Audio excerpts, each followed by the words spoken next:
How then do we begin the journey back to ourselves from a place of such profound exhaustion? The answer is not another form of hustle. It is not a project of self-optimization. It is a process of undoing. It is about creating space and listening. First, the cultivation of stillness. Your inner voice speaks in the language of silence. To hear it, you must quiet the external noise. This requires scheduling periods of intentional stillness. For this period, your only task is to exist without agenda. No phone, no media, no chores. You are not required to be productive. At first, this will feel deeply uncomfortable. The urge to seek distraction will be immense. This is the withdrawal. But boredom is not the enemy. It is the gateway. In this space, the whispers of your inner world can finally emerge.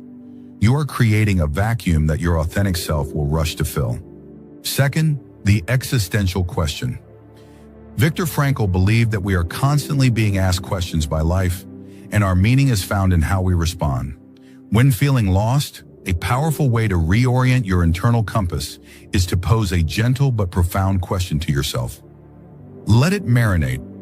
What is one thing I could do today that would feel genuinely true? If I released all external expectations, what would I want?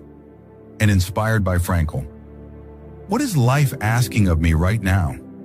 Clarity comes from this gentle inquiry, not from force. The answers will arrive not as lightning bolts, but as small, intuitive nudges. Third, curate your attention. You cannot heal in the same environment that made you sick. A significant part of this fatigue is the draining pull of the digital world. You must set boundaries. Create tech-free zones, especially in your bedroom, to protect the sanctity of your rest. Go through your digital feeds and ruthlessly unfollow any source that generates feelings of inadequacy, outrage, or emptiness. Your attention is your most sacred resource. Stop giving it to things that drain you and begin to practice mindful consumption. Before you engage with media, ask, what is my intention? Fourth, small acts of alignment. Purpose is not typically found in a single, grand revelation. It is built moment by moment through small acts that align with your inner values. Your task is to do one small thing each day that feels true. If you value creativity, doodle for 5 minutes. If you value nature, step outside and notice the sky.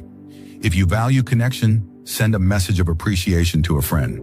These small acts are breadcrumbs on the path back to yourself. They reestablish the severed connection between your inner world and your outer actions. Clarity comes from engagement, not from thought alone. This journey is not a race, but a slow and sacred process of remembering.